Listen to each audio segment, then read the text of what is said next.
Another day, another mini vlog for today's video. Dumating na pala itong in-order ni Daddy Edmar na pagpapatungan nga nitong aming mini ref. Kung napanood nyo nga yung mga video nga namin, bumili nga kami ng aming mini ref pero wala naman kami pagpapatungan. Kaya nga sabi ko kay Daddy Edmar ay mag-order nga agad. At pina-order ko na nga din nga si Daddy Edmar nga nitong extension. Nagandahan nga ko rito kasi nga kapag gagamitin mo nga, ipipindutin mo nga lang yung bilog sa gitna. At ayan nga pagkatapos mo nga gamitin, ipili mo nga ulit siyang i-off. At ayan nga at binubuo na nga ni Daddy Edmar nga itong pagpapatungan nga nitong aming mini ref. At tingnan nyo naman itong batang ito't nakikisali din. Nabubisit na nga kanyang ama dyan at lagi na lang doon nakikimali-mali kapag siya may ginagawa.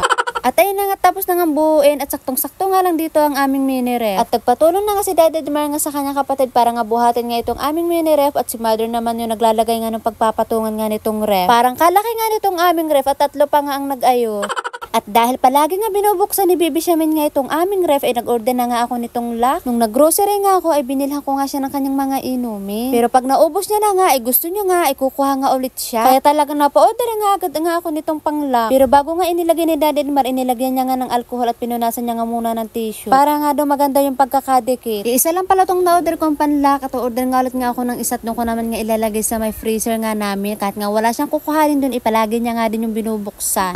At ayun nga, pagkalagay nga ni Daddy Edmar ay tinaray ko nga agad. Wag nga lang kami makikita nga ng batang yun kung paano nga to buksan at mabilis pa namang matuto yun. At ayan na nga, tingnan nyo nga tong batang ito, tinatari na nga niya ulit buksan tong ref. Takang-taka nga siya kung bakit hindi niya na nga nabubuksan at sinasabi ko na nga lang dyan ay sira na.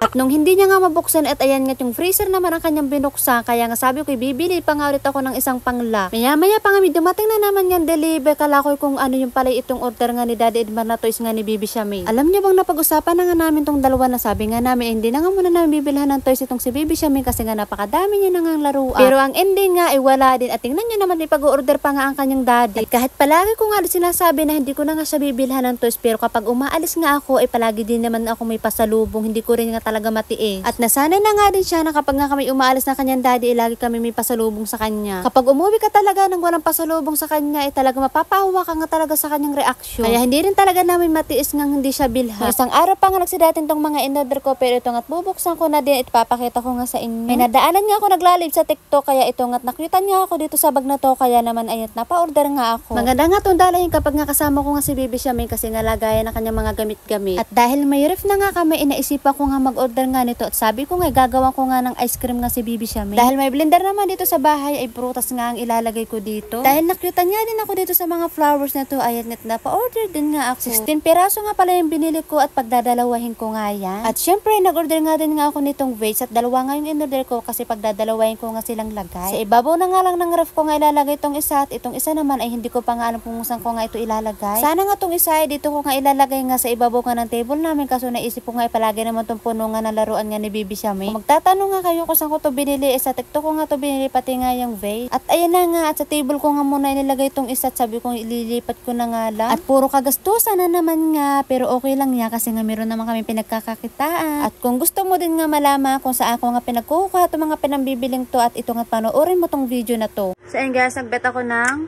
100. Huy! Cash out! Okay, isa pa. Try naman natin ng 500. 500, ayan.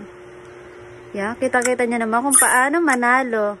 Ah! 695! Okay, cash out na natin agad.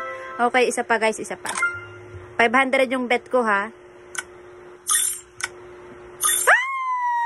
Cash out! I-cash out nyo agad guys para panalo agad kayo. Okay, isa pa.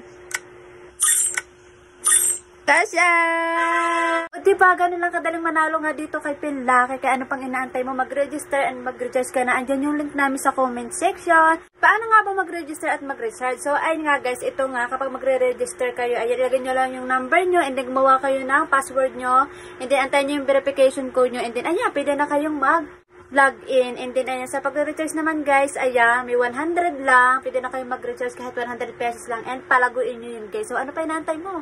Mag-recharge ka na. At ang kagandahan nga dito kay Pinlaki, may pa-free spin nga sila na pwede ka nga manalo na 200, 500, and 10,000 pesos. O diba, bongga? Kaya ano pa inaantay mo? Mag-register ka na at andyan yung link namin sa comment section.